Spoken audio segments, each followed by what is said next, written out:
Sosok Sylvia, ojol wanita tewas terbungkus kardus di Gresik.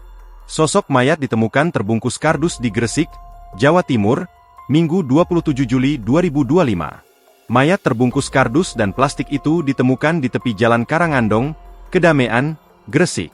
Gresik adalah sebuah kabupaten di Provinsi Jawa Timur, Indonesia yang dikenal sebagai salah satu kota industri utama di Jawa Timur. Gresik terletak di sebelah utara barat ibu kota Provinsi Jatim, Surabaya.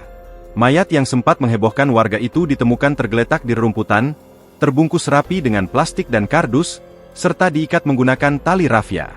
Saat ditemukan, korban mengenakan jaket jeans biru, kaos hitam, dan celana legging abu-abu. Mayat tersebut pertama kali ditemukan seorang pencari rumput yang kemudian melaporkannya kepada pihak berwajib. Perempuan itu belakangan diketahui bernama Sylvia Ayu Clauvia, 30 tahun, atau dikenal sebagai Sevi Ayu Claudia, warga Sekardangan, Kabupaten Sidoarjo.